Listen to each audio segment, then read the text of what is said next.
నమస్తే, మీరు చూస్తున్నది టీసాట్. నేను శ్వేత. సాగు చట్టాలు కార్యక్రమానికి స్వాగతం. ఈ రోజు సాగు చట్టాలు కార్యక్రమంలో చర్చించబోయే అంశాలు వచ్చేసి రాజ్యాంగం, రైతులు, వ్యవసాయం, భూమి హక్కుల గురించి ఈ రోజు తెలుసుకోబోతున్నాం. ఈ అంశంపై మాట్లాడడానికి నాతో ఉన్నారు భూమి సునీల్ గారు, advocate. Hello sir. Hello, welcome to T-SAT. Thank you. Good evening. Good evening అండి. అయితే రాజ్యాంగం గురించి మనం ఒకసారి మాట్లాడుకున్నట్టయితే మొన్ననే మనం రిపబ్లిక్ డే ఫినిష్ చేసుకున్నాం, 76వది. రైతుల కోసం అసలు ఆ రాజ్యాంగంలో ఏముంది? అంటే రాజ్యాంగం వచ్చి 75 ఏళ్ళు పూర్తయింది. 76 అడుగు పెట్టాం. మనము స్వాతంత్రం వచ్చి కూడా 75 ఏళ్ళు అయింది.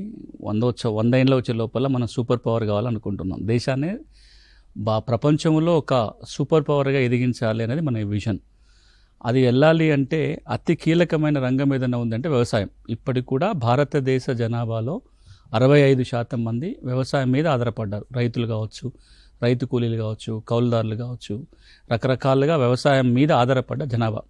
మరి ఇంత కీలకమైన జనాభాకి రాజ్యాంగంలో ప్రత్యేకంగా ఏమైనా నిబంధనలు ఉన్నాయా, రాజ్యాంగ పరిధిలో హక్కులు ఏమున్నాయనేది ఈ మధ్యలో చర్చకు వస్తున్న అంశం. రాజ్యాంగంని మనం వ్యవసాయం కోణంలో చూస్తే చాలా తక్కువ కనపడతాయి. పేరుకేమో ఇంత పెద్ద ముఖ్యమైన రంగము.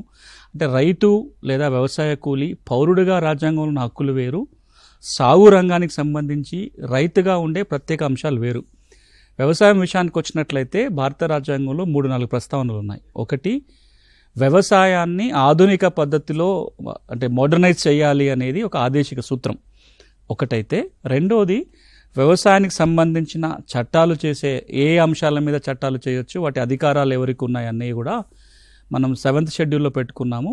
విత్తనాలు కావచ్చు, వ్యవసాయం కావచ్చు, యానిమల్ హస్బెండరీ కావచ్చు, పౌల్ట్రీ, ఇవన్నిటి మీద చట్టాలు చేసే అధికారాలు రాష్ట్ర ప్రభుత్వాలకు ఇవ్వటం జరిగింది, కేంద్రం పరిధిలో లేనివి. కానీ ఈ మధ్యలో ఏమవుతుందంటే ఇతర దేశాలతో ఒప్పందాలు కుదుర్చుకోవడం కావచ్చు, అంతర్జాతీయ వాణిజ్య ఒప్పందాలు కేంద్ర ప్రభుత్వం కుదుర్చుకుంటుంది. ఆ ఒప్పందాలని అమలు చేయటంలో భాగంగా చాలా వ్యవసాయ అంశాలలో కేంద్రమే చట్టాలు చేసుకుంటూ వస్తుంది. ఇప్పుడు మనం 2001లో వచ్చిన విత్తనాల మీద కొత్త వంగడాల చట్టం కావచ్చు, లేకపోతే WTO సంతకాలు పెట్టిన తర్వాత చాలా వచ్చినాయి కూడా. అంటే పేరుకి అధికారాలు రాష్ట్ర పరిధిలో ఉన్న వ్యవసాయానికి సంబంధించి చాలా అంశాలలో కేంద్రమే చట్టం చేసుకుంటూ వస్తుంది. ఇవి రెండు తప్ప మీకు ప్రత్యేకంగా వ్యవసాయానికి, రైతులకి సంబంధించిన ప్రత్యేక నియమాలేవి రాజ్యాంగంలో లేవు. అయితే అధికారం గురించి మాట్లాడినట్టయితే రైతులకు సంబంధించి ఎలాంటి అధికారాలు ఉన్నాయి? అసలు ఈ అధికారాలు ఎవరు చేస్తారు? రాష్ట్రాలకు సంబంధించిన వాళ్ళే చేస్తారు, అధికారులు చేస్తారా? అంటే ఇప్పటిదాకా మనం మాట్లాడుకున్నప్పుడు భారత రాజ్యాంగము ఏ అంశం మీద ఎవరు చట్టాలు చేయాలనేది మనం 7th షెడ్యూల్లో 3 రకాల లిస్టులు రాసుకున్నాం.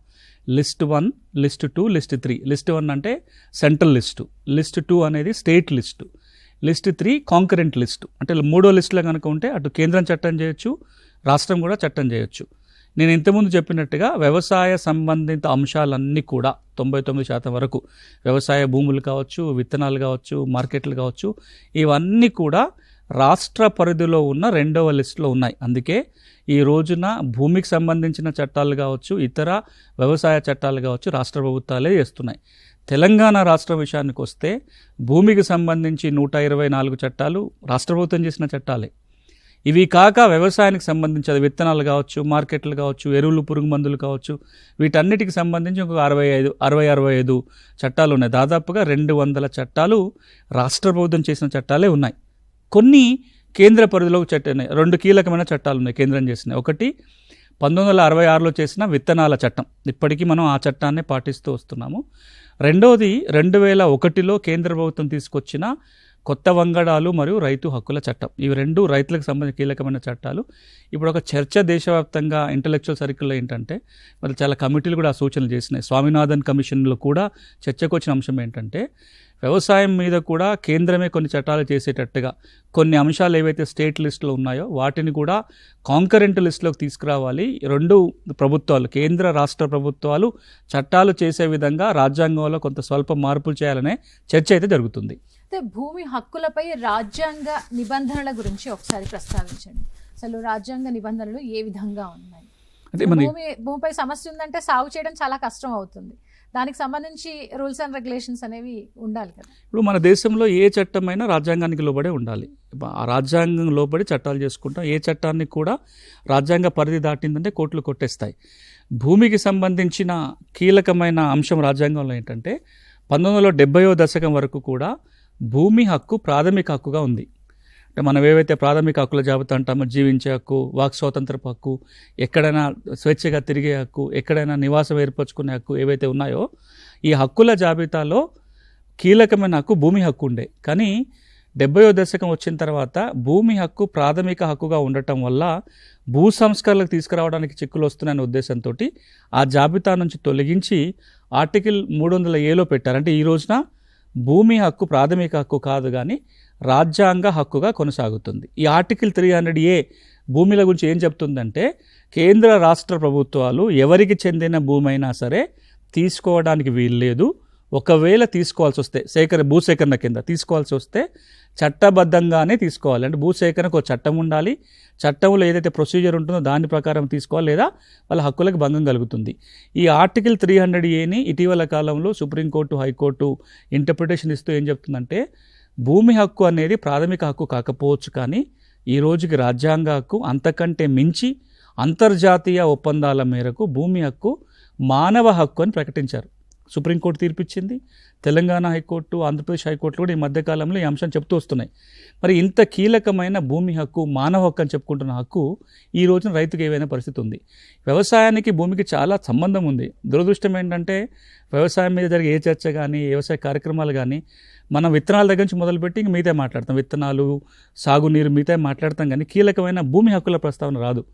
భూమి హక్కులు స్పష్టంగా ఉండి ఎవరికైతే భూమి ఉందో వాళ్ళ పేర్లు రికార్డులో ఉంటేనే వ్యవసాయం సాఫీగా జరుగుతుంది. రైతుకు ప్రభుత్వం ఏమి ఇవ్వాలన్నా ఇవ్వడానికి వీలవుతుంది. నేను చెప్పడం కాదు, పివి నరసింహరావు గారు ఈ గడ్డ నుంచి ప్రధానమంత్రి అయిన వ్యక్తి ఎర్రకోట మీద నుంచి ఉపన్యాసం ఇస్తూ ఆయన 2 ఉపన్యాసాలు పేర్కొన్నది ఏంటంటే, ఈ రోజున గ్రామాలు బాగుండాలన్నా, రైతాంగానికి వాళ్ళ ఫలితం దక్కాలన్నా కీలకంగా జరగాల్సింది భూ రికార్డుల ప్రక్షాళన. భూ వివాదాలు గ్రామస్థాయిలోనే పరిష్కారం అయ్యేటట్టుగా ఉండాలి. అందుకు తగ్గట్టుగా కేంద్ర రాష్ట్ర ప్రభుత్వాలు కార్యక్రమాలు చేయాలని చెప్పారు. ఆ తర్వాత వచ్చిందే NRLMP, ఆ తర్వాత వచ్చిందే DILRMP. ఈ digital India land records moderation programme ఏదైతే ఇప్పుడు అమలు జరుగుతుందో అప్పట్లోనే దానికి అంకురార్పణ పడింది, కొనసాగుతుంది. ఎప్పుడైతే మనము ఈ రాజ్యాంగంలో చెప్పినట్టుగా ప్రభుత్వాలు మానవ హక్కు, ఏదైతే భూమి హక్కు మానవ హక్కు అంటున్నామో దాని ప్రాధాన్యతను గుర్తించి ఎవరైతే నిజంగా సాగు చేసుకుంటున్న భూ యజమాని ఉన్నాడో ఆయన పేరే రికార్డులో స్పష్టంగా రాయగలిగినప్పుడు రైతుల ఆదాయం పెరుగుతుంది, రైతులకున్న వివాదాలు తగ్గుతాయి. మనం ఏదైతే రైతుల ఆదాయాలు పెరగాలంటున్నామో అది నిజంగా సాధ్యం కావాలంటే అలా అతి కీలకమైన అంశం భూమి హక్కులను సరిగా చూడటం. అయితే రైతు చట్టాలు న్యాయ సేవకు సంబంధించి ఏ విధంగా అమలవుతున్నాయి? ఇప్పుడు న్యాయ సేవ పొందటం అనేది ప్రతి పౌరుడి ప్రాథమిక హక్కు. అంటే నాకు చట్టంతో అవసరం పడితే నేను ఒక లాయర్ పెట్టుకోగలగటం, నేను కోర్టులో కేసు వేసుకోగలగటం, ఏ కోర్టుకైనా వెళ్ళగలగటం అనేది నా ప్రాథమిక హక్కు. అది రాజ్యాంగం కల్పించిన హక్కు. కానీ కొన్ని కారణాల వల్ల, నేను ఆర్థిక వెనుకబాటు కావచ్చు, మరొక కారణం కావచ్చు, నేను లాయర్నే పెట్టుకోలేని పరిస్థితుల్లో ఉన్నా. నా కోసం ఒక సమస్య వస్తే నేను ఎవరైనా సలహా పొందాలంటే నాకు ఆ డబ్బులు పెట్టుకోలేని పరిస్థితుల్లో ఉన్నా. ఇట్లాంటప్పుడు రాజ్యాంగం ఏం చెప్పింది, సుప్రీంకోర్టు ఏం చెప్పింది అంటే, ఎవరైనా ఆర్థిక కారణాల వల్ల కానీ మరొక కారణం వల్ల కానీ న్యాయం పొందలేని పరిస్థితి ఉండకూడదు, అన్యాయానికి గురి కాకూడదు. అన్యాయం జరిగితే న్యాయం పొందడానికి అడ్డంకి కాకూడదు. అది జరగాలి అంటే ప్రతి పౌరుడికి ఉచిత న్యాయ సేవలు అందాలి అని చెప్పి గౌరవ సుప్రీంకోర్టు తీర్పిచ్చింది. మరి ఇప్పుడు మన రైతుకు ఆ న్యాయ సేవలు అందుతున్నాయా? నిన్న మొన్నటి దాకా అంటే 1990 దశకం వరకు కూడా రైతుకు పెద్దగా చట్టంతో పని లేదు. భూమి ఉంటే, సొంత భూమి ఉంటే దున్నుకున్నాడు, ఎవరిదో భూమి పాలుకో కౌలుకో చేసుకొని పండించి 4 గింజలు ఉంచుకోవటమో 4 గింజలు మార్కెట్లో అమ్ముకొని 4 రూపాయలు డబ్బులు సంపాదించుకున్నాడు, అంతే తప్ప చట్టాలతో పని పడలా. విత్తనాలు ఆయన ఆ ఊళ్ళోవే ఆయన మిగిలించుకున్న విత్తనాలు ఆయన వాడుకున్నాడు. ఆ పక్క రైతు ఊళ్ళో ఇంకో రైతు నుంచి విత్తనాలు తెచ్చుకున్నాడు. ఆ ఊళ్ళో సావుకారుకో లేకపోతే ఒక 10 కిలోమీటర్ల దూరంలో మార్కెట్లో అమ్ముకున్నాడు. ఎక్కడ పెద్దగా చట్టాలతో అవసరం పడలే. కానీ ఎప్పుడైతే లిబరలైజేషన్ స్టార్ట్ అయిందో చట్టాలు చాలా విపరీతంగా పెరుగుతూ వచ్చినాయి. మీరు చూడండి, 1990 నుంచి 2025 అంటే 35 ఏళ్లలో ఈ రోజున మీరు చూస్తున్న 60 పైగా వ్యవసాయ చట్టాలన్నీ ఈ మధ్యకాలంలో వచ్చినవే. భూమి చట్టాలు కూడా కీలకమైన చట్టాలు ఇప్పుడు వచ్చినాయి. ఈ చట్టాల సంఖ్య పెరిగిన కొద్దీ రైతుకు అడుగడుగునా చట్టంతో అవసరం పడుతుంది. అన్యాయం జరిగితే కోర్టుకు వెళ్ళాల్సిన పరిస్థితి ఏర్పడుతుంది. నాకు విత్తనం నష్టపోయినా నష్టపరిహారం కావాలి, నేను కన్జ్యూమర్ ఫోరంకి వెళ్ళాలి, నాకు సాయం కావాలి. లేదా నా భూమి తగాదా ఉంది, నేను రెవెన్యూ కోర్టుకో సివిల్ కోర్టుకో పోవాలి, నాకు మార్కెట్లో మోసం జరిగింది, నాకు పంటల బీమా అందలేదు, లేదా నా పంట రుణంలో బ్యాంకుతో ఏదో చిక్కులు వచ్చినాయి. ఈ అన్ని సందర్భాలలో రైతుకు ఉచిత న్యాయ సేవలు అందటం లేదు. అది అందాలి అంటే, రాజ్యాంగం కల్పించిన హక్కు రైతు కూడా దక్కాలి అంటే తప్పకుండా ఇదైతే నేషనల్ లీగల్ సర్వీస్ అథారిటీ చట్టం పేరుతోటి గడిచిన 30 ఏళ్లుగా ఉచిత న్యాయ సేవలు అమలు జరుగుతుందో రైతులకు ప్రత్యేకమైన కార్యక్రమాలు కావాలి. అందుకోసమే తెలంగాణలో ఒక మంచి ప్రయత్నము 2 ఏళ్ల కింద మొదలుపెట్టడం జరిగింది. పైలట్ బేసిస్లో రాష్ట్ర లీగల్ సర్వీస్ అథారిటీ, నల్సార్ న్యాయ విశ్వవిద్యాలయం, మేము నిర్వహిస్తున్న లీవ్ సంస్థ కలిసి ప్రతి గ్రామంలో ఒక అగ్రి లీగల్ ఎయిడ్ క్లినిక్ పెట్టాలి. అక్కడ ఒక చట్టం తెలిసిన వ్యక్తిని పెట్టాలి.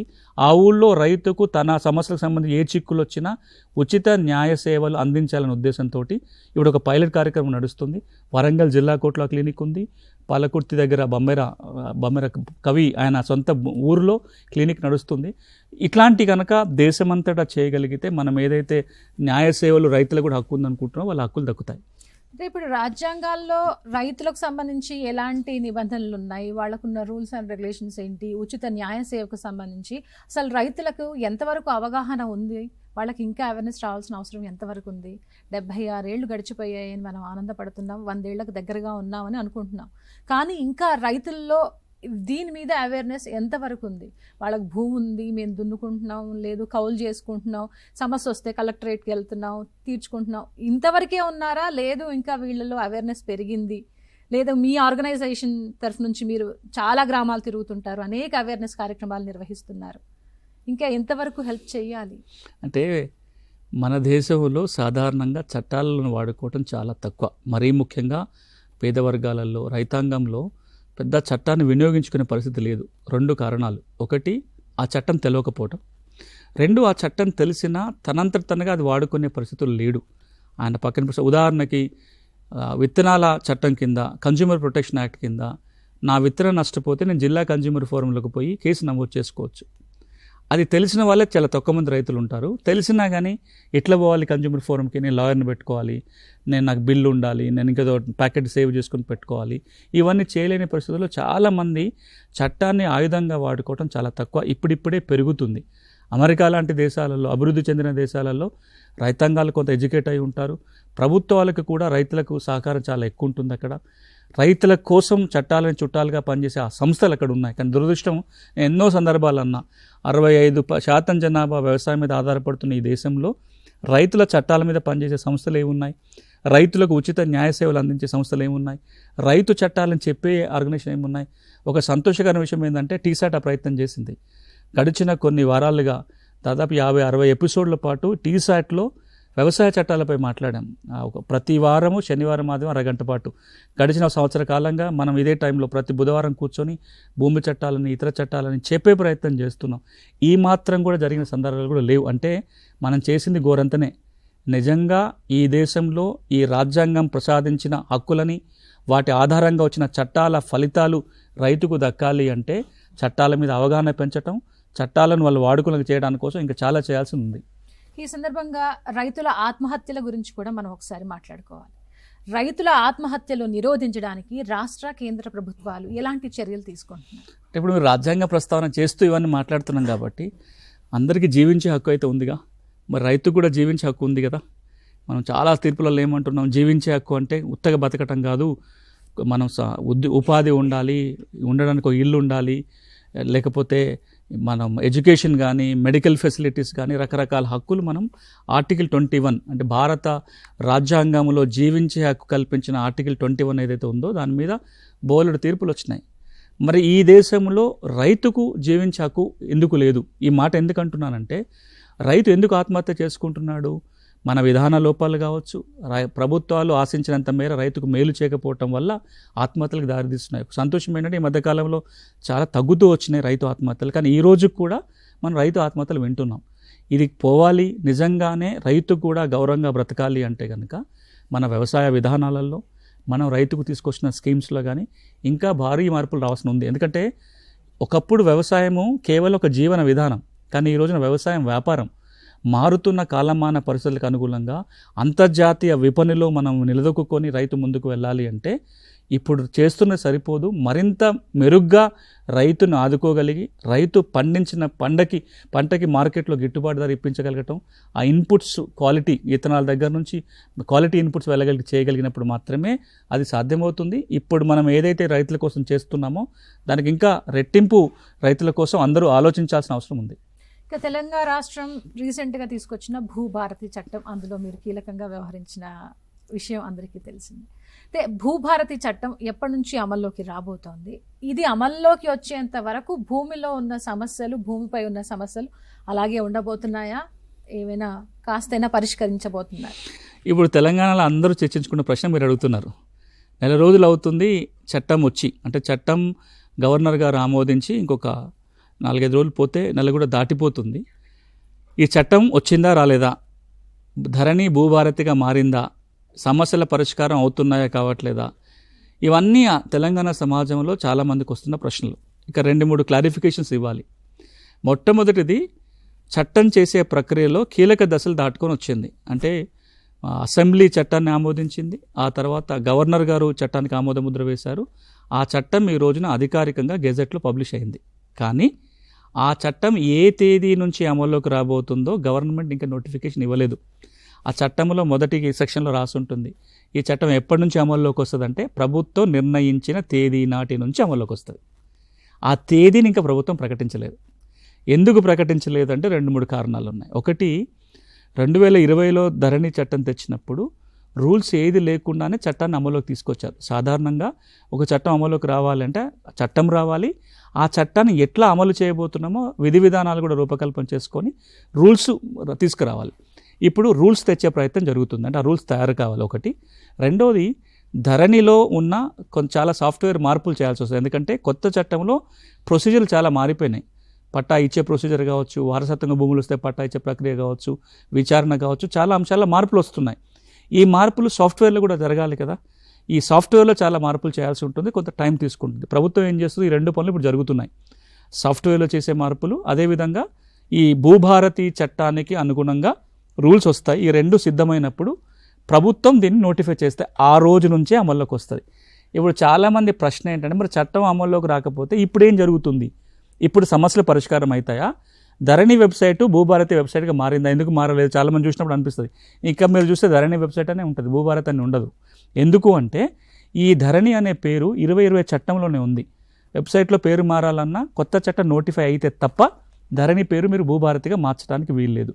మరి ఈలోగా ఏం జరగాలి అంటే ప్రభుత్వం క్లారిఫికేషన్ చెప్పింది ఓరల్గా, ఇప్పటికి ఏదైతే జరుగుతుందో ఆ ప్రక్రియ కొనసాగాలి. అంటే ధరణి వెబ్సైట్ అలాగే ఉంటుంది.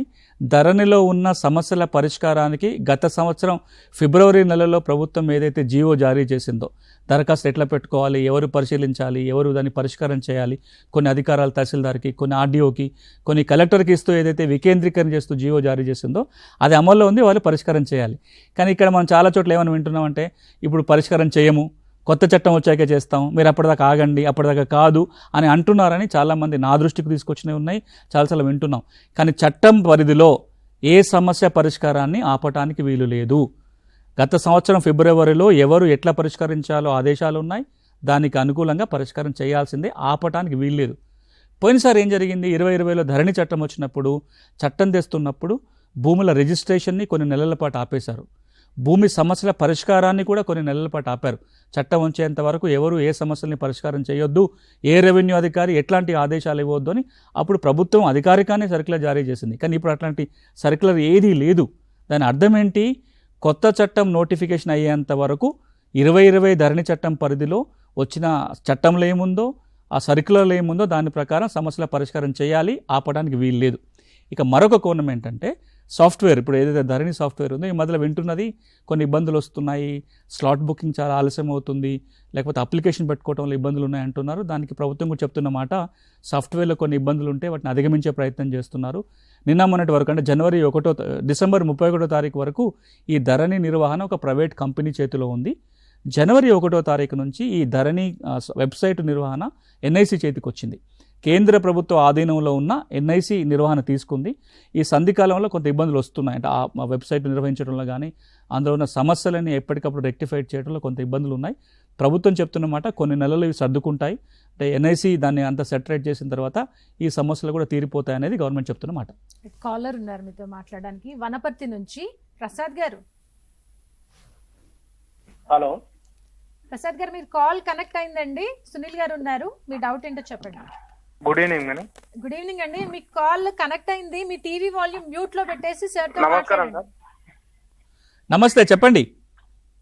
సార్ మాది లావన్పట్టలో ఉంది గత 10 సంవత్సరాల నుంచి.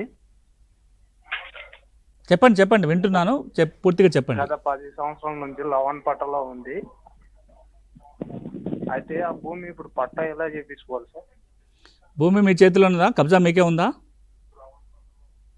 ఆ భూమి పట్టా ఎలా చేపించు? భూమి మీ స్వాధీనంలోనే ఉందా అని అడుగుతున్నా. అవును సార్. మీరు టీవీలో వినకండి, నేను చెప్తున్నది ఫోన్లో డైరెక్ట్గా వినండి. భూమి మీ స్వాధీనంలోనే ఉందా? అవును సార్. ధరణి పాస్బుక్ వచ్చిందా? వచ్చింది సార్. మీరు అడుగుతున్నది అమ్ముకునే హక్కులు అడుగుతున్నారా?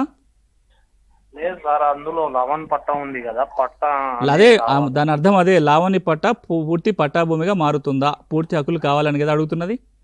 అవును సార్. అవును సార్. ఇప్పుడు మీ ప్రశ్న మీ ఒక్కరిదే కాదు, రాష్ట్ర వ్యాప్తంగా ఎన్నిసార్లు ల్యాండ్ మీద ప్రోగ్రాంలు పెట్టినా, మనం టీసాట్లో ఎన్నో కార్యక్రమాలు ల్యాండ్ మీద మాట్లాడినా, అసైన్మెంట్ భూముల గురించి చాలామంది అడుగుతున్న ప్రశ్న, ఈ రాష్ట్రంలో 25 లక్షల ఎకరాల లావణి పట్టా భూమి ఉంది.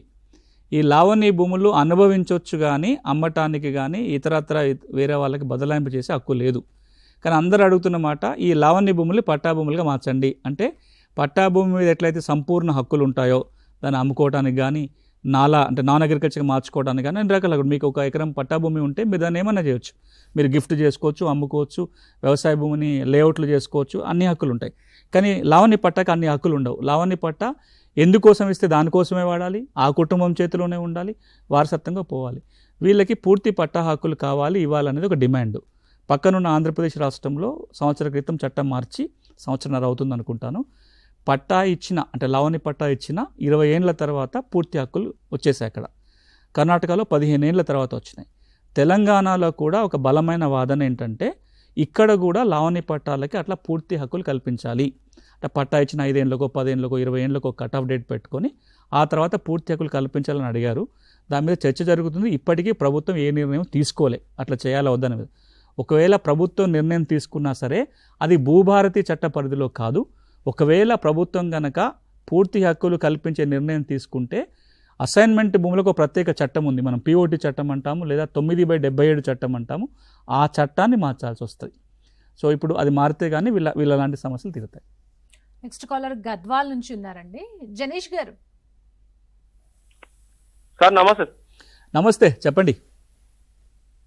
మేము జోలమ్మ గద్వాల నుంచి కాల్ చేస్తున్నాం సార్. చెప్పండి, సమస్య ఏంటంటే సార్, మా నాన్న చెల్లి నుంచి పొలం కొన్నాం సార్. నాకు అత్తమ్మ అయితే ఆమె చనిపోయింది, 2014లో చనిపోయింది సార్. మేము అప్పటి నుంచి పొలం మొత్తం మేమే సాగులో ఉన్నాము. మేము కొన్న పొలం అది సాదా కాయల మీద కొన్నాం సార్. ఓకే. 2015 సాదా బైనామాలో మేము పెట్టుకోలేదు సార్. 2020 సాదా బైనామాలో పెట్టుకున్నాం సార్, దరఖాస్తు చేసినాము. ఎప్పుడు? 2020లో ఏ నెలలో? అక్టోబర్లో, నవంబర్? 2020లో ఎప్పుడు? అక్టోబర్లో, నవంబర్లోనా? అక్టోబరే అనుకుంటా సార్, అక్టోబర్ నవంబర్ ఉంది సార్. ఓకే. అయితే మేము అది డాడీ మీన్స్ మేము ముటేషన్ ఏమో అంటాం కదా సార్, అది రావాలంటే మేము ఏం చేయాలి సార్? సాదా బైనామా మీరు ఏదైతే 2020లో పెట్టుకున్న దరఖాస్తులు ఉన్నాయో, భూభారతి చట్టం వచ్చిన తర్వాత ఆర్డీఓలో ఎంక్వైరీ చేస్తారు వాటి మీద. మీరు కొనుక్కున్న మాట వాస్తవమైన తేలితే మీ స్వాధీనంలో కనుక భూమి ఉంటే ఆర్డీఓ పట్టా ఇస్తాడు. అప్పుడు మీరు ధరలు ఎక్కించడానికి ఉంటుంది. ఈ చట్టంలో వెసులుబాటు ఉంది. 2020లో దరఖాస్తులు తీసుకున్నా సరే ధరణి చట్టంలో సాదా బైనామా క్రమబద్ధీకరణకు ఎట్లాంటి నిబంధనలు లేకపోవటం వల్ల పెండింగ్లో పడిపోయినాయి. హైకోర్టు కూడా స్టే విధించింది. దాన్ని దృష్టిలో పెట్టుకునే భూభారతి చట్టంలో ప్రత్యేకంగా సెక్షన్ 6ని ఉంచటం జరిగింది. ఈ భూభారతి చట్టం సెక్షన్ 6 ప్రకారం ఎవరైతే తెలంగాణ రాష్ట్రంలో 2020 సంవత్సరంలో 9,24,000 మంది దరఖాస్తులు పెట్టుకొని పట్టా కోసం ఎదురు చూస్తున్నారు, వాళ్ళందరి దరఖాస్తుల్ని ఈ చట్టం వచ్చిన తర్వాత ఆర్డీఓలు విచారణ చేసి పట్టాలు ఇస్తారు. అయితే భూభారతి చట్టం అమల్లోకి వచ్చిన తర్వాత మరి ఇప్పుడు ఏదైతే ఉందో ధరణి, ఆ ధరణి అసలు ఎప్పటివరకు కొనసాగుతుందో ఒక క్లారిటీ ఇచ్చిన తర్వాత దీనికి మీరు ఆన్సర్ చేయండి. ఈ ధరణిలో ఉన్న తప్పొప్పుల్ని ఏ విధంగా సవరిస్తారంటారు? కరెక్షన్ ఆ ప్రాసెస్ అంతా ఆ అధికారాలు ఎవరికి ఉండొచ్చు? ఇప్పుడేమో అంటే కొత్త చట్టం వచ్చేంత వరకు రకరకాల మాడ్యూల్స్ ఉన్నాయి. ధరణిలో 33 మాడ్యూల్స్ ఉన్నాయి. మీకు ఏ తప్పు ఉంది అనే దాన్ని బట్టి ధరణిలో ఆన్లైన్ ధరణి వెబ్సైట్లో దరఖాస్తు పెట్టుకోవటము, ఈ సేవా సెంటర్ ద్వారా దరఖాస్తు పెట్టుకుంటే గత సంవత్సరం ఫిబ్రవరిలో వచ్చిన జీవో ప్రకారం, సర్క్యులర్ ప్రకారం కొన్ని అంశాలు తహసీల్దారు, కొన్ని ఆర్డీఓ, కొన్ని కలెక్టరు, కొన్ని సీసీఏలకు ఇవ్వటం జరిగింది. ఎప్పుడైతే భూభారతి చట్టం నోటిఫికేషన్ వస్తుందో అది అమల్లోకి వచ్చిన మరుక్షణం ఆ విధానం మారిపోతుంది. ధరణిలో తప్పులున్నా, నా పేరు ఎక్కింది కానీ విస్తీర్ణం తక్కువ పడింది, నా పేరులో స్పెల్లింగ్ తప్పు పడింది, నా పట్టా భూమి ప్రభుత్వ భూమి అని పడింది, ఇవన్నిటికీ, లేదా నాకు భూమి ఉంది నేను యజమానిని కానీ నా పేరు రికార్డుకి ఎక్కలేదు, ఈ 2 రకాల సమస్యలకు కూడా కొత్త చట్టంలోని సెక్షన్ 4 సబ్సెక్షన్ 5, సెక్షన్ 4 సబ్సెక్షన్ 6 ప్రకారం 4.5, 4.6 ప్రకారము ఎవరైనా దరఖాస్తు పెట్టుకోవడానికి ఉంటుంది. వాళ్ళ సమస్యలు పరిష్కరిస్తారు. ఎవరికి పెట్టాలి అనేది రూల్స్లో వస్తుంది. ఎందుకంటే ధరణికి ఎక్కిన ఉన్న చిక్కులు కావచ్చు, ధరణికి ఎక్కనివి కావచ్చు, ఎన్ని రకాల సమస్యలు ఉన్నాయో చూస్తే ఎంత లేదన్నా ఒక 30 నుంచి 35 రకాల సమస్యలు ఉన్నాయి. ఈ 35 రకాల సమస్యల్ని కొన్ని ఆర్డీఓకి, కొన్ని కలెక్టర్లకి అధికారాలు ఇవ్వాలని ప్రభుత్వం నిర్ణయం తీసుకుంది. ఏదైనా సరే జిల్లా స్థాయిలో ఈ సెక్షన్ 4.5, 4.6 ప్రకారం అధికారాలు వస్తాయి. అది రూల్స్లో తేలుతుంది. దాని పక్కన దరఖాస్తు పెట్టుకోవచ్చు. ఇంకా రెండో అంశం ఏంటంటే, మీరు కనుక దరఖాస్తు పెట్టుకొని ఆర్డీఓకి పెట్టాల్సి వస్తే ఆర్డీఓకి పెట్టాలి, కలెక్టర్కి అయితే కలెక్టర్ పెట్టాలి. ఒకవేళ వాళ్ళ నిర్ణయాల మీద అభ్యంతరం ఉన్నట్లయితే ఒక అంచె పైన అప్పీల్కి వెళ్ళొచ్చు. ఆర్డీఓకి పెట్టుకుంటే కలెక్టర్కి అప్పీల్కి వెళ్ళొచ్చు. కలెక్టర్ దగ్గర దరఖాస్తు పెట్టుకునే వాటికి జిల్లా స్థాయిలో ట్రిబ్యునల్ ఉంటుంది కాబట్టి ట్రిబ్యునల్కి అప్పీల్ వెళ్ళే అవకాశం ఉంటుంది. కాలర్ ఉన్నారు సార్ మీతో మాట్లాడడానికి. Hello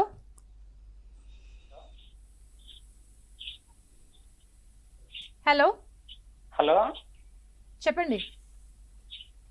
good evening sir. Madam, good evening అండి. సునీల్ గారు ఉన్నారు. మీ భూమికి సంబంధించిన సమస్య ఏంటో చెప్పండి. మేము 2014లో ఒకసారి, 20లో ఒకసారి సాదాబైన క్రితం అప్లై చేసినాం మేడం. మా నాన్న 1997లో ల్యాండ్ కొన్నాడు, ఒక 6 ఎకరం భూమి. ఇప్పుడు కొత్త భూభారతి చట్టం నుంచి ఏమన్నా మాకు అవకాశాలు ఉన్నాయా మేడం? ల్యాండ్ మా చేతి ఇప్పటికైనా మేము ఆధీనంలోనే ఉన్నాము. మనం ఇప్పుడు మాట్లాడుకుంది అదే. ఇంతకుముందు కాలర్ కూడా సాదాబాయినమ సమస్య. ఒకటి, ఎవరైతే 2020లో దరఖాస్తు పెట్టుకొని ఉన్నారో మళ్ళీ దరఖాస్తు పెట్టాల్సిన పని లేదు.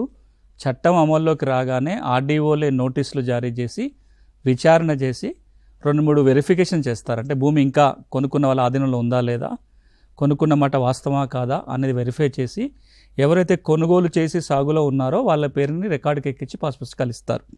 కానీ కొత్తగా దరఖాస్తులు పెట్టడానికి అవకాశం లేదు. మేము 2020లో దరఖాస్తు పెట్టుకోలేదు, మర్చిపోయినా లేకపోతే పెట్టుకోలేకపోయిన వాళ్ళకి భూభారతి చట్టం వచ్చిన తర్వాత కూడా కొత్త దరఖాస్తులకు ఛాన్స్ లేదు. భూమి ఉండి రికార్డుకి ఎక్కని వాళ్ళు భూభారతి చట్టం వచ్చిన తర్వాత ఏ విధంగా పొందుపరుస్తారు, ఆ రూల్స్ ఏ విధంగా ఉంటాయి ఏంటనేది మరొకసారి మీరు చెప్పండి. ఇప్పుడు మన ఇంతకుముందు ధరణి కమిటీ వచ్చినప్పుడు ధరణి కమిటీ అధ్యయనం ప్రకారం కూడా తేలింది ఏంటంటే, ఒక 18 లక్షల ఎకరాల భూమి ధరణికి ఎక్కలేదు.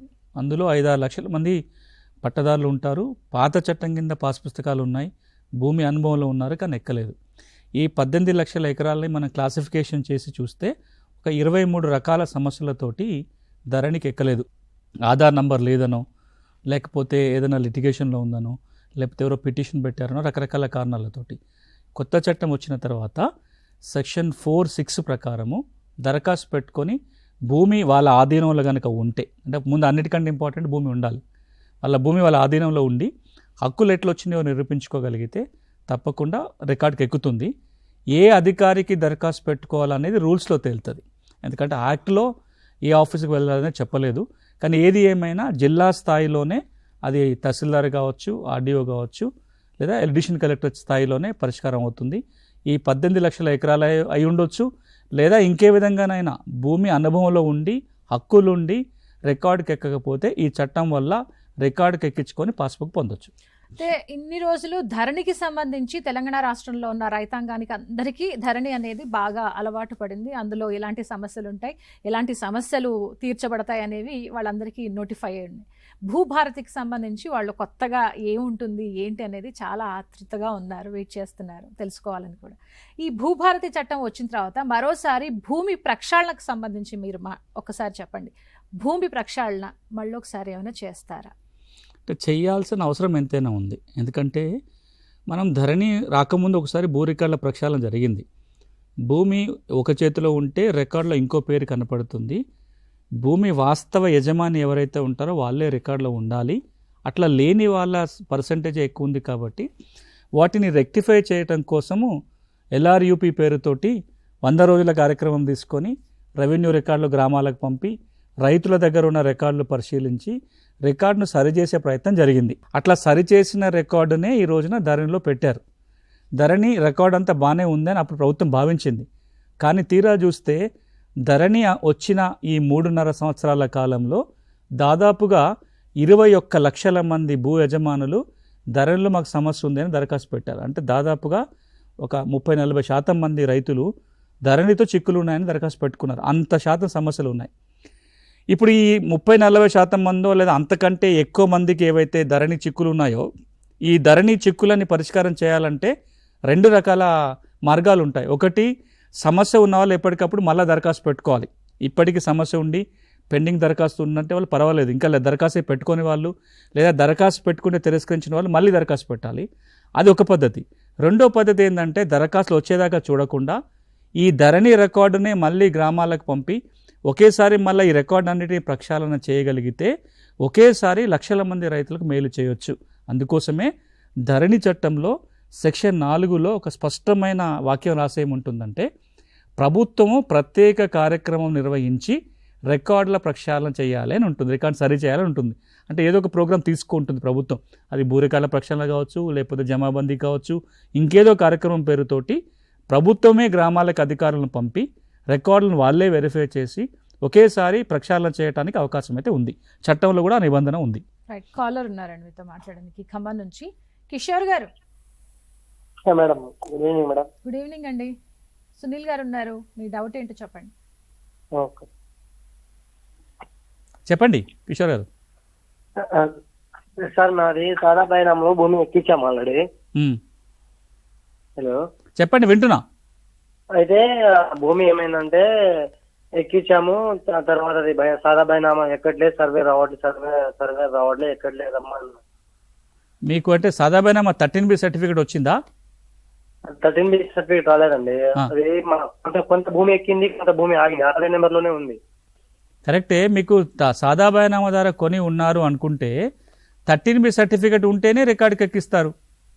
మీకు 13B అన్నా వచ్చి ఉండాలి, లేదా మీరు పెట్టుకున్న దరఖాస్తు ఇంకా పెండింగ్లోనే ఉండాలి. అంటే వాళ్ళు పెండింగ్ లో ఉంది, సర్వేకి రావట్లేదు సార్. ఫోన్ చేస్తే మీరు సర్వే సంగతి మర్చిపోండి. ఇప్పుడు భూముల సర్వే సంగతి కాదు నేను అడిగింది. చెప్పండి, మీరు కొన్నదైతే సాదాబైనామా ద్వారానే కదా. దరఖాస్తు ఎప్పుడు పెట్టుకున్నారు? పట్టా చేయమని ఎప్పుడు పెట్టుకున్నారు? ఒక 4 years కింద పెట్టుకున్నాం సార్. ఇప్పుడు మీ దరఖాస్తు కనుక పెండింగ్లో ఉంటే చేయడానికి వీలు పడుతుంది. కానీ మీరు 2020లో కనుక మీకు పట్టా కానీ ఆ సాదాబైనామా భూమికి దరఖాస్తు పెట్టి ఉంటే కొత్త చట్టం వచ్చిన తర్వాత చేయడానికి అవకాశం ఉంటుంది. నెక్స్ట్ కాలర్ కరీంనగర్ నుంచి ఉన్నారు, రవి గారు. హలో రవి గారు చెప్పండి. నేను రవిని మేడం. మీ కాల్ కనెక్ట్ అయింది రవి గారు. సునీల్ గారు ఉన్నారు, మీ డౌట్ ఏంటో చెప్పండి. సార్ సునీల్ కుమార్ సార్, ధన్యవాదాలు సార్. చాలా సంతోషం మీకు ఫోన్ కలిసింది సార్. నాది కొంచెం నేను 13(3) మోడల్ కింద అప్లికేషన్ ఇచ్చాను. అది నేషనల్ ఖాతా కింద పడిండే. సో నేను మీ సేవలు ఇస్తే అన్ని డాక్యుమెంట్స్ ఇచ్చిన సార్. అయితే అది నాకు చూపిస్తుంది, స్టేటస్ చూసాను నేను. చూస్తే అది notification generate application data collector అని చూపిస్తుంది సార్. మీ సమస్య ఏంటి? విస్తీర్ణం తగ్గింది. ఎందుకు TM30 దేనికోసం పెట్టారు దరఖాస్తు? సార్ ఇది నేషనల్ ఖాతా పడింది సార్. నోషనల్ ఖాతాలకు వెళ్ళిందా? ఇప్పుడు మీ నోషనల్ ఖాతా నుంచి ముందు పట్టాగా మారాలి అంటే కింద తహసీల్దార్ రిపోర్ట్ దగ్గర నుంచి మొదలు పెట్టుకొని ఆ తర్వాత RDO, ఎడిషన్ కలెక్టర్ అప్రూవ్ చేసిన తర్వాత అది CCLAకి వస్తుంది. సో ఇప్పుడు అది మీరు నోటీస్ జనరేటెడ్ అంటే ఇంకా పెండింగ్లో ఉన్నట్టు కింద లెక్క. అది నెక్స్ట్ లెవెల్ సీసీఎల్కి రావాలి. ఇప్పుడు ఇది అయితే సరే, లేదంటే ఇంకొక నెల 2 నెలలు అయితే ప్రభుత్వం కొత్త చట్టాన్ని నోటిఫై చేస్తా అంటుంది. కాబట్టి కొత్త చట్టం వచ్చిన తర్వాత ఆ రూల్స్ ప్రకారం మీరు దరఖాస్తు పెట్టుకొని పరిష్కారం చేయించుకోవచ్చు. సార్ ఒక రిక్వెస్ట్ సార్, నేను చూసా స్టేటస్ నెక్స్ట్ ఇది notification generate application data collection అని చూపిస్తుంది కలెక్టర్ సార్. అదే అప్లికేషన్ పెండింగ్ ఎట్ కలెక్టర్ ఉంటుంది. Notice generated application pending at collector అయి ఉంటుంది. అంటే విచారణ కోసం నోటీస్ వెళ్ళి ఉంటుంది, కలెక్టర్ దగ్గర పెండింగ్ ఉంది. ఇప్పుడు కలెక్టర్ కూడా విచారణ పూర్తి చేసి కలెక్టర్ తన నివేదికని సీసీఎల్ఏ గారికి పంపాల్సి ఉంటుంది. సీసీఎల్ఏ స్థాయిలో నిర్ణయం తీసుకోవాలి.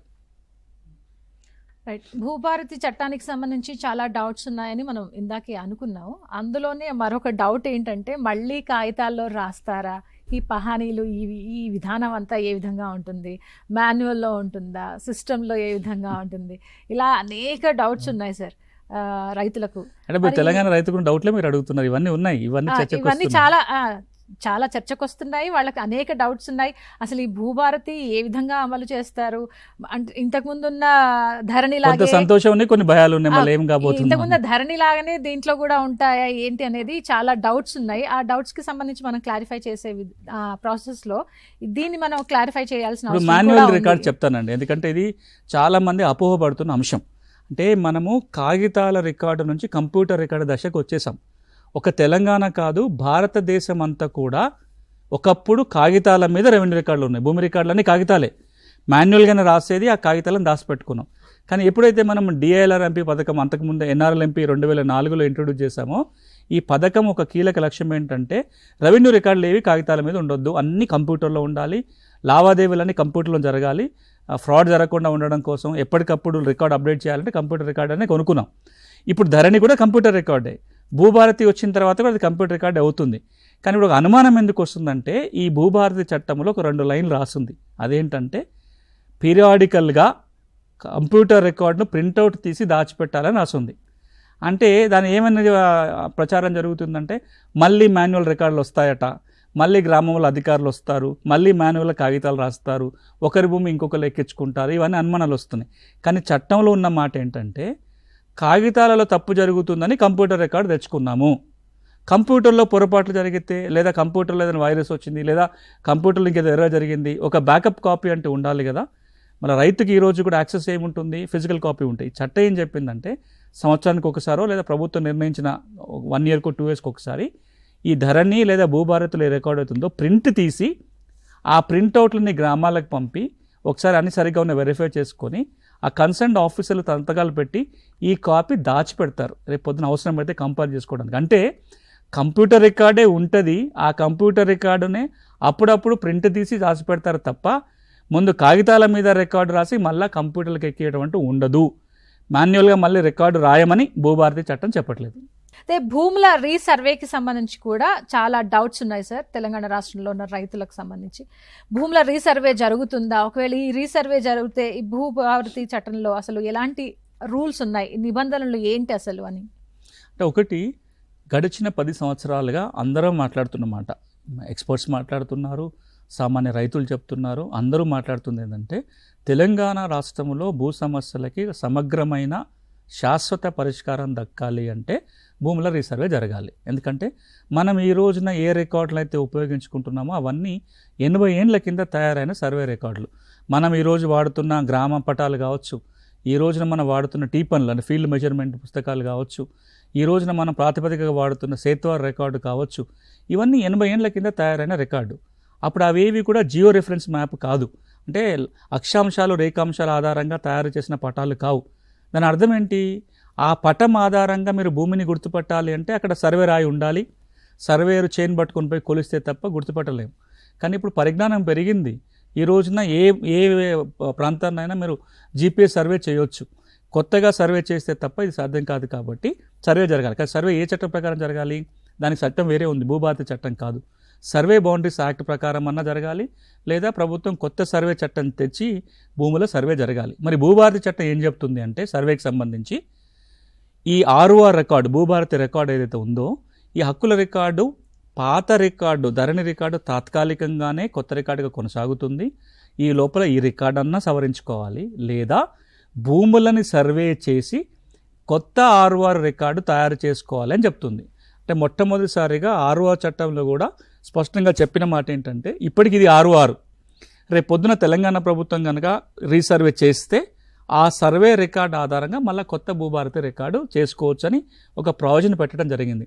దాని అర్థం ఏంటంటే భూభారతి చట్టం కూడా సర్వే ప్రాధాన్యతని గుర్తిస్తుంది, సర్వే చేయమని చెప్తుంది. సర్వే కనుక జరిగితే ఆ సర్వే రికార్డు ఆధారంగా భూభారతి రికార్డు కూడా మారుతుంది. కాలర్ ఉన్నారండి జనగాం నుంచి. నరసింహరావు గారు సార్ చెప్పండి. నరసింహరావు గారు సార్కు కనెక్ట్ చేస్తారా? చెప్పండి, వింటున్నా. వింటున్నారు. నాది మా ఫాదర్ అడాప్షన్ పోయింది 1958లో. 1948లో 1958లో అడాప్షన్ పోయిండు. ఓకే, అడాప్షన్కి పోయింది. ఓకే, అడాప్షన్ పోయిండు. 58 నుంచి వాళ్ళ అన్న విఆర్ఓ ఉండే, పట్వారి ఉండే. మీరు చెప్తూ వెళ్ళండి. పట్వారి ఉండి ఆయన సగం కబ్జా రాసుకుంటూ వచ్చాడు. 50% కబ్జా రాసుకుంటూ ఇప్పటి వరకు దాన్ని మొటేషన్ చేయమంటే ఆయన కబ్జాలో ఉన్నాడు కదా, మొటేషన్ చేయలేమని అంటుంది. పట్టా పేరు ఎవరుంది? పట్టాకారంలో ఎవరి పేరు వస్తుంది? నాయన మాడేశ్వరం ఎవరైతే తీసుకుందో ఆమె పేరే ఉంది. మీ పేరు లేదు.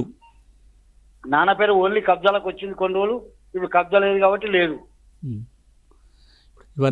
ఇవి వారసత్వ వివాదాలు, భాగ పంపకాల వివాదాలు. పాత చట్టంలో బాగా పంపకాలు కాదు సార్. మా నానమ్మ, చిన్న నానమ్మ మా నాన్నను అడాప్షన్ చేసుకుంది. ఏదైనా ఇది కుటుంబ సభ్యుల మధ్యలో ఉండే వివాదం కాబట్టి రేపొద్దున భూభారతి చట్టం వచ్చిన తర్వాత కూడా ఇలాంటి సమస్యల్ని రెవెన్యూ యంత్రాంగం పరిష్కరించడానికి అవకాశం ఉండదు. ఈ సందర్భం ఒక మాట అందరికీ చెప్పాలి. రెవెన్యూ రికార్డుల్లో ఏవైతే పొరపాట్లు ఉంటాయో ధరణి చట్ట ప్రకారం రెవెన్యూ రికార్డుల పొరపాట్ల సవరణ కూడా సివిల్ కోర్టుకు వెళ్ళాలి. కొత్త చట్టం వస్తే ఏమంటుందంటే రికార్డులో పొరపాట్లకి కోర్టుకు పోవాల్సిన పని లేదు. కానీ అన్నదమ్ముల మధ్యలోనో లేకపోతే యాజమాన్య హక్కుల వివాదం, భూమి యజమాని ఎవరు అనే వివాదం కనుక ఏర్పడితే ఒక భూమికి యజమాని ఎవరు అని తేల్చే అధికారం రెవెన్యూ అధికారులకు ఉండదు.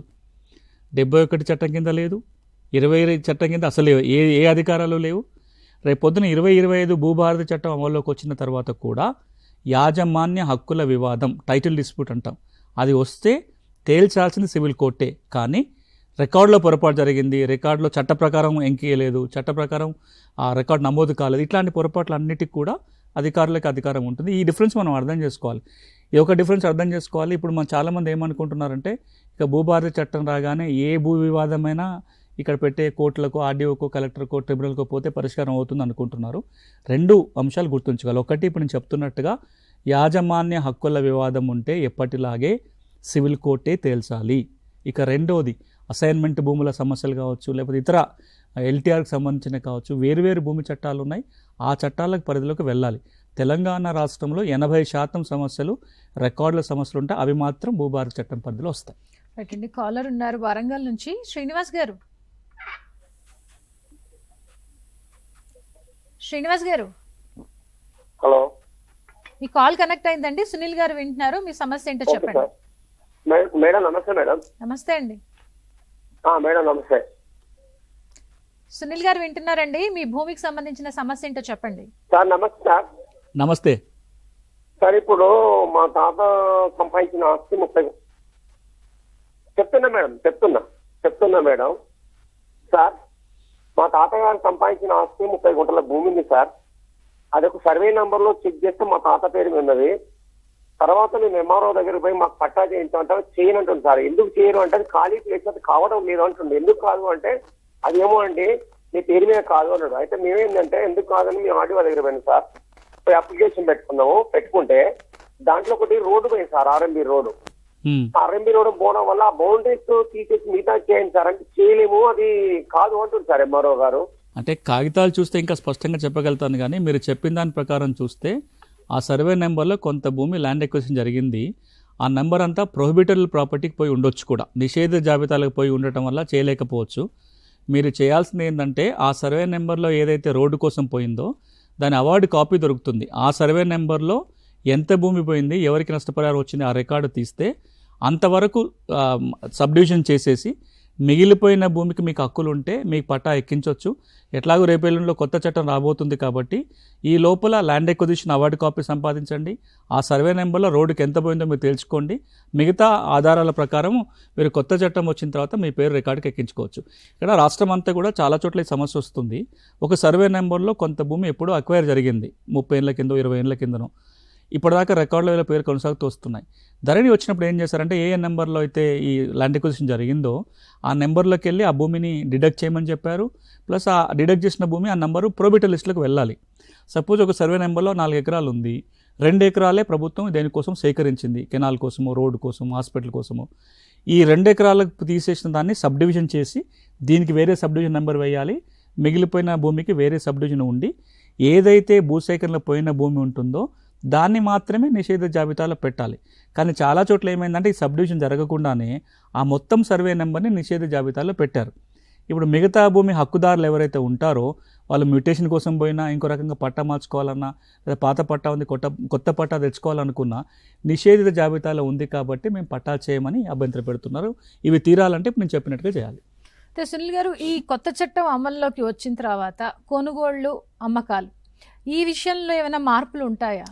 అంటే దాదాపుగా అంటే రిజిస్ట్రేషన్ల విషయంలో అదే వ్యవస్థ కొనసాగబోతుంది. ఒక 2-3 ప్రధానమైన మార్పులు వస్తాయి. ఇప్పుడు ఏం జరుగుతుంది, వ్యవసాయ భూమి కనుక మీరు కొంటే మీరు స్లాట్ బుక్ చేసుకుంటున్నారు, ఆ ఫీజు కట్టేస్తే స్టాంప్ డ్యూటీ రిజిస్ట్రేషన్ ఫీ కడితే మీకు ఒక డే టు టైం ఇస్తారు.